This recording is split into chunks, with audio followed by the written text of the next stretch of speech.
Hello everyone, good morning. সকাল সকাল ready হয়ে আমি বেরিয়ে পড়েছি। কোথায় যাচ্ছি সেটা তোমাদের অবশ্যই বলবো, কিন্তু তার আগে বলে দিই আমার যাওয়ার কোনো কথাই ছিল না। সকাল থেকে উঠেই ভাবছিলাম যাবো কি যাবো না, কিন্তু লাস্টে ভাবলাম যে অনেকদিন যাওয়া হয় না যখন, তাহলে যাই, ঘুরেই আসি। যাই হোক, এটিএম থেকে কিছু ক্যাশ টাকা তুলে আমি এখন চলে এসেছি অশোকনগর স্টেশনে। আর দেখো ট্রেন আমার ঢুকে গেছে অলরেডি। আমি যাচ্ছি হচ্ছে গোবরডাঙ্গা, আমার মামা বাড়িতে। প্রায় অনেক দিনই হয়ে গেছে আমার মামা বাড়িতে যাওয়া হয় না। তো গোবরডাঙ্গা স্টেশনে নেমে একটা টোটো করে নিয়েছি আর এখন যাচ্ছি হচ্ছে মামাবাড়ির দিকে। আমার স্টেশন থেকে মামাবাড়ি আসতে প্রায় অনেকটাই সময় লাগে। তো এই যে দেখো আমি মামাবাড়িতে চলে এসেছি আর এইখানে দাদাভাই বুলেটের উপর বসা, মা কয়েকটা ওর ছবি তুলে দিচ্ছিল।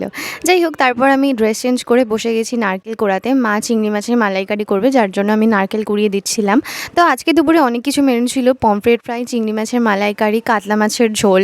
দাদাভাই যেহেতু কাকদ্বীপে থাকে আর ওখান থেকে আসার সময় দাদাভাই প্রচুর মাছ নিয়ে আসে, তো আজকে সমস্ত মাছেরই আইটেম হয়েছে আর এভাবেই কেটেছে দিনটা।